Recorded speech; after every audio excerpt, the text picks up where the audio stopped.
വിശുദ്ധ ഖുർആനിൽ തന്നെ എനിക്ക് ഒന്ന് 49-ാമത്തെ അധ്യായത്തിൽ അതിൻ്റെ ഒരു 14-ാമത്തെ വചനമായിട്ട് പറയുന്നുണ്ട്, അറബികൾ ഞങ്ങൾ ദൃഢവിശ്വാസികളാണ് എന്ന് പറയുമ്പോൾ അള്ളാഹ് നബിയോട് പറയുന്നുണ്ട്, അവരോട് പറയണം, നിങ്ങൾ ദൃഢവിശ്വാസികളായിട്ടില്ല, നിങ്ങളുടെ ഹൃദയത്തിൽ വിശ്വാസം വന്നിട്ടില്ല, നിങ്ങൾ മുസ്ലിമുകളായിരിക്കാം പക്ഷേ നിങ്ങൾ ഹൃദയത്തിൽ വിശ്വാസം വന്നിട്ടില്ല എന്നൊരു വചനമുണ്ട് അതിനകത്ത്. എന്ന് പറഞ്ഞാൽ വിശ്വാസികളുടെ മാറ്റമുണ്ടല്ലോ, അത് എല്ലാ കാലത്തും മാറ്റുരയ്ക്കപ്പെട്ടിട്ടുണ്ട്. ആ ഒരു അർത്ഥത്തിൽ വിശ്വാസത്തോട് സംശയദൃഷ്ടിയോടുകൂടി നോക്കുന്ന അല്ലേ, ആദ്യം തന്നെ അധ്യായത്തിൻ്റെ 15-ാം തീയതി പറയുന്നുണ്ട്, എന്നെ സംശയിക്കുന്നവരല്ല, അള്ളാഹിൻ്റെ അസ്തിത്വത്തെയും നബിയുടെ വചനങ്ങളെയും സംശയിക്കാത്ത ഒരു വിഭാഗത്തെക്കുറിച്ചും പറയുന്നുണ്ട്. അങ്ങനെ വിശ്വാസത്തെ സംശയത്തോട് കൂടി നോക്കുന്ന ഒരു തലമുറയാണ് പുതിയ തലമുറ എന്ന് തോന്നിയിട്ടുണ്ട്. അതിലിപ്പോൾ രഞ്ജിത്ത് ഭായി, ഇത് ഇസ്ലാമിൻ്റെ ഒരു അകത്തുള്ള ഒരു ആഭ്യന്തര വിശ്വാസ വ്യതിചലന പ്രവണതകളാണോ, ഇനി ജനറലി ഉള്ള ഒരു വിശ്വാസമാണോ എന്നുള്ളതിലുള്ള ഒരു ഇസ്ലാമികമായി എടുത്താൽ എനിക്ക് ഇത് രണ്ട് തലവും തോന്നാറുണ്ട്. ഒന്ന്, പൊതുവേ ഈ ജനാധിപത്യ ലോകക്രമം വന്നതിന് ശേഷം ഈ ഒരു ഡെമോക്രസി എന്ന് പറഞ്ഞാൽ തന്നെ ഇൻഡിവിജ്വലിസ്റ്റിക്കായിട്ട് കാര്യങ്ങൾ ചിന്തിപ്പിച്ചതിന് ശേഷമാണ് വ്യക്തിയാണ് പരമം എന്നുള്ളതിൻ്റെ രാഷ്ട്രീയ വേഷനാണല്ലോ ഈ ഡെമോക്രസി. ആ ഒരു ടെൻഡൻസി എല്ലാ മനുഷ്യരെയും ശക്തമായി ബാധിച്ചിട്ടുണ്ട്. ഒരു പരിധിയോളം ഒരു അവകാശവാദമല്ല, ഞാൻ മനസ്സിലാക്കിയെടുത്തോളം കുറച്ചെങ്കിലും നോ പറയുന്ന ഒരു കൾച്ചറൽ അസ്തിത്വം കീപ്പ് ചെയ്യുന്ന കമ്മ്യൂണിറ്റി മുസ്ലിം കമ്മ്യൂണിറ്റി തന്നെയാണെന്ന് തോന്നുന്നു. അതുകൊണ്ടാണ് എപ്പോഴും ഇത് ഒരു പ്രശ്നമായി മാറുന്നത്.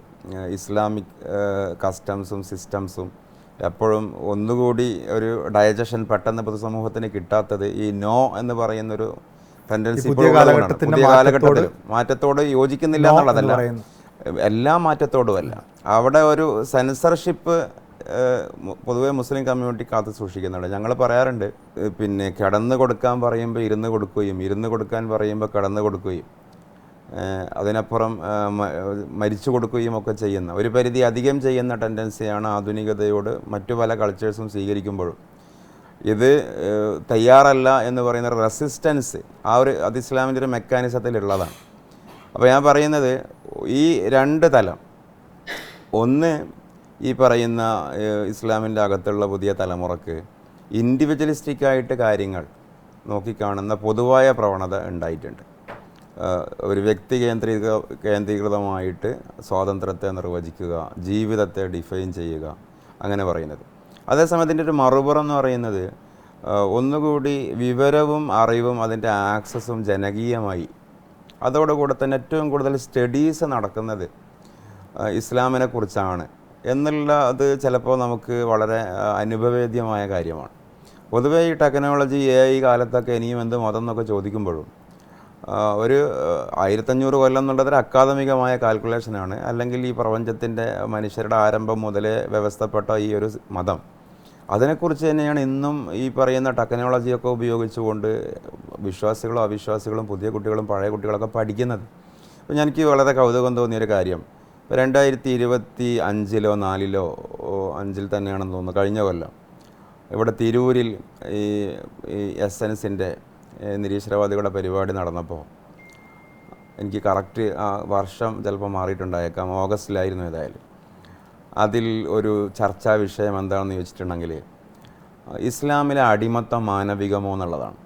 അത് ഈ വലതുപക്ഷ എസൻസ് ആണോ നടത്തിയത്, ഇനി അങ്ങനെയല്ല, അതിനൊരു മറുപക്ഷം ഉണ്ടല്ലോ, അവരാണോ നടത്തിയത് ഓർക്കുന്നില്ല. അതിലൊരു ഭാഗം പറഞ്ഞത് ഇസ്ലാമിലെ അടിമത്തത്തിൻ്റെ മാനവിക വശം അവതരിപ്പിക്കാൻ വേണ്ടി പേര് കണ്ടത് രാഹുൽ ഈശ്വറിനെയാണ്.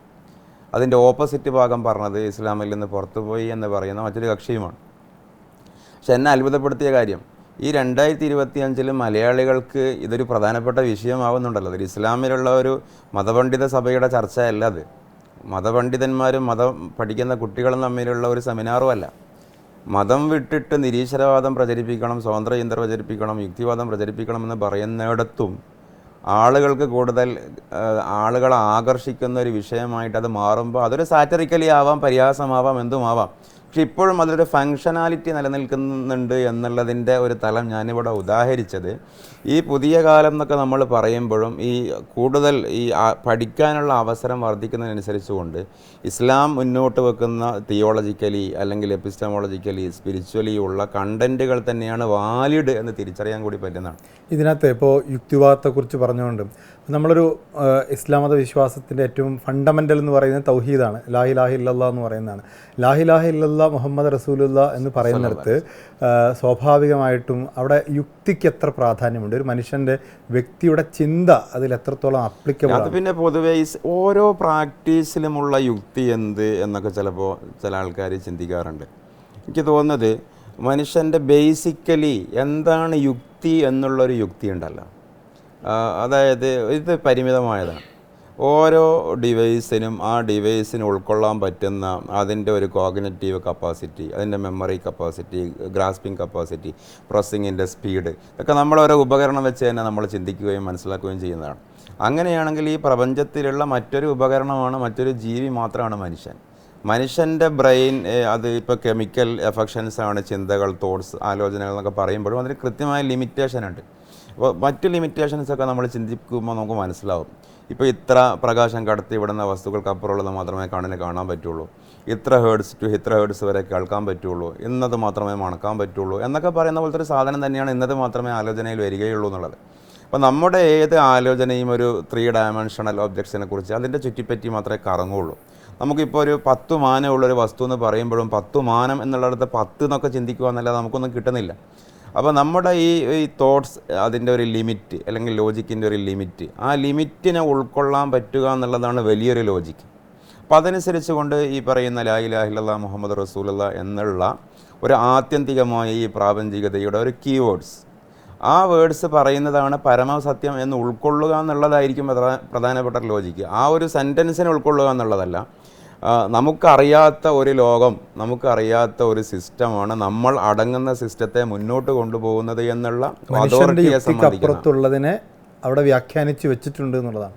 അതായത് മനുഷ്യൻ്റെ ഇപ്പോഴത്തെ ചിന്തയുടെ ലിമിറ്റിന് അപ്പുറത്തുള്ളത് അവിടെ കണ്ടെത്തി വെച്ചിട്ടുണ്ട് എന്ന്. അങ്ങനെ ഒരു സാധ്യതയുണ്ടെന്നും ലിമിറ്റ് ഉണ്ടെന്നും തിരിച്ചറിയുമ്പോൾ പിന്നെ നമ്മളൊരു വിനയാന്യതനാകുന്ന ഒരു, അല്ലെ വിനയാന്യതരാവേണ്ട ഒരു ബാധ്യത അവിടെ ഉണ്ടല്ലോ.